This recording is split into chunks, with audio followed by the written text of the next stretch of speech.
Well, we got a thrilling finish on Saturday between the Bombers and the Calgary Stampeders. Good defensive battle for the first three quarters, and then things really got carried away in the fourth. And there's nothing wrong with the defenses winning. And they were winning in the first three quarters. It was really hard slugging for both these offenses and both these veteran quarterbacks. Jake Maier did put together a 9-play drive that finished in the only Calgary Stampeder touchdown, that to Markin Michel. Well, and then that sets it up.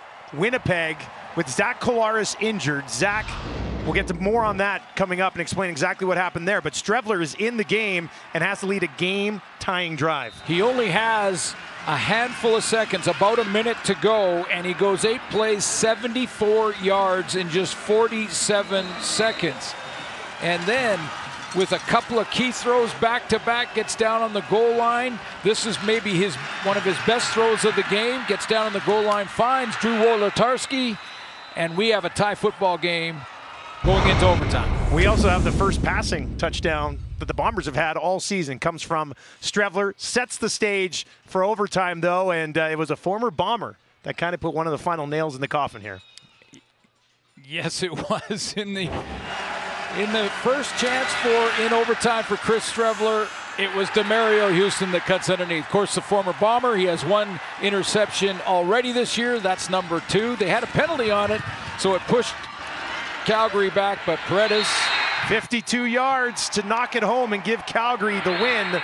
Their first against Winnipeg with Jake Maier as a starting quarterback. Should also note in this game, Sergio Castillo hit a 60-yard field goal, tied for the second longest in CFL history. But as we mentioned, Jake Maier had never beaten Winnipeg. He did tonight, and he chatted with Lapo after the game. Congratulations, Jake. This was a hell of a game. Not a lot of points scored early on, but then in the end of the game, it was good. Tell me about the win, first of all. Yeah, the win feels good. It really doesn't matter at the end of the day. When you play a team like Winnipeg, it's a battle, man. It doesn't matter. They always do things that make it really difficult on you as an offense. Yeah, we didn't hit any chunk plays, really. In the first half, we weren't efficient at all, but we played a really good fourth quarter on offense, and we got that touchdown. And yeah, I just felt like that was the difference. And then, Big 30 is going to do what he does.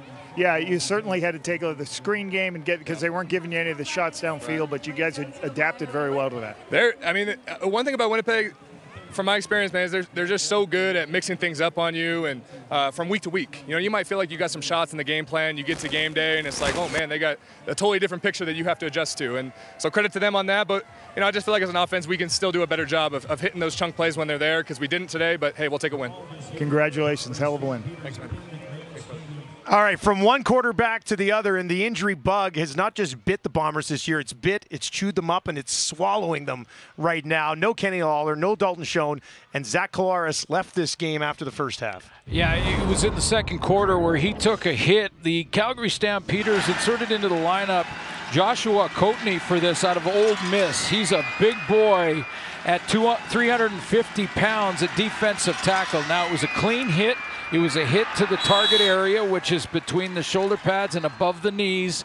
But Zach Collaros went down. Now, he got up and tried a couple of plays and then did return to help Chris Strevler on the sideline throughout the rest of the game.